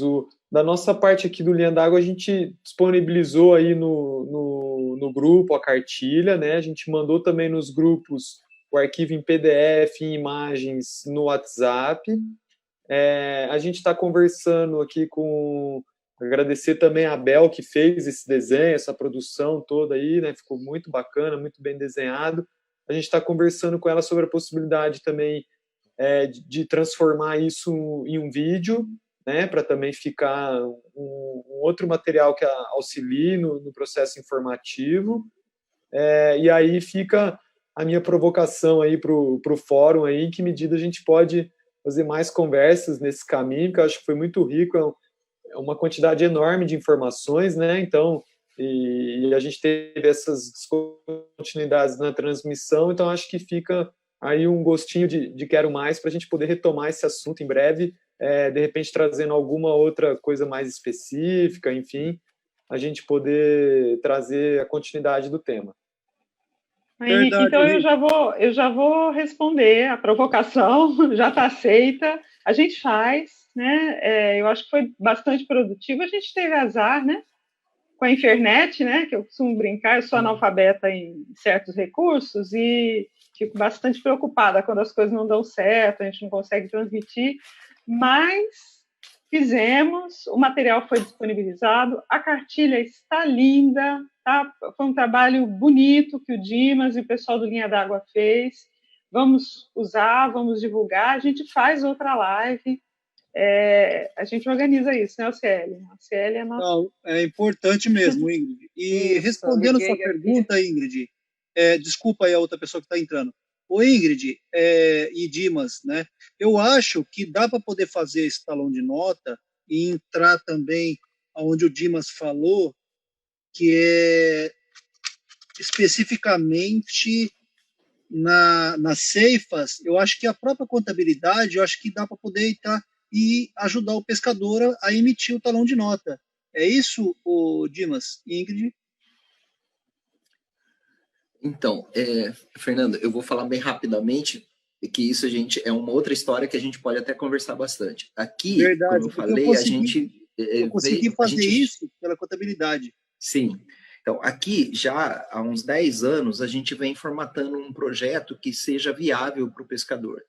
E ele vem amadurecendo, e agora, mais recentemente, tomando mais corpo, da gente criar, estou falando a gente, a minha empresa, né, que é uma empresa, eu sou contador, tenho uma empresa de contabilidade. Então, da gente criar uma estrutura de pessoas específicas para esse projeto, em que a gente não só orienta, como a gente, quando for nota eletrônica, a gente conseguir emitir nota para o pescador. Mas isso faz parte de um projeto, é uma outra história que a gente precisaria detalhar mais, porque não é só isso, emitir nota, né? É muito mais que isso. Mas, com certeza, uma empresa de contabilidade, ela tem condições técnicas para poder fazer isso. Só precisa se organizar e conhecer um pouco dessa legislação. Mas é uma possível solução que você citou. Verdade, porque é muito bom mesmo esse projeto que vocês estão fazendo aí, e desde já, Ingrid, Henrique, os demais administradores do grupo aí, é importante que tenha essa continuidade para poder passar para essas informações para passar para outros pescadores, né? Isso daí, com certeza, eu vou estar passando para outros pescadores que não têm ainda esse conhecimento, né? Com certeza. Caetano aí já vem de uma longa data aí de trabalho aí, que eu sei, né? E é importantíssimo mesmo, porque como você falou, citou, a contabilidade, ela te dá uma vasta gama para o pescador fica até mais fácil, porque tem pescador que não tem, assim, com todo respeito, né, dos demais aí, não tem um conhecimento de grau de escritura, né, de informação da internet, e é importante isso aí, a contabilidade dá esse apoio ao pescador, né, porque quando eu fiz aqui, eu já fiz tudo, foi todo um processo, banco de alimento já interligou com a contabilidade o pescador foi até a contabilidade, lógico, teve um custo, na época acho que eu paguei 280, 300 reais. Né, Fernando, desculpa, Fernando, eu vou ter que te cortar, cara, desculpa mesmo, mas é porque a gente já está avançado no tempo, a UCL precisa fazer uma comunicação final. Tá tranquilo, Henrique, tá tranquilo, pode ficar tranquilo aí, que eu já absorvi tudo e anotei tudo. Beleza, obrigado, Fernando. Mas muito obrigado pela sua participação. Boa, a gente não consegue parar, né? Mas chega uma hora que, em respeito ao coletivo, a gente precisa fazer essa pausa. Então, muito obrigada, Fernando. Obrigada a todas e todos os pescadores que estiveram conosco aqui na sala.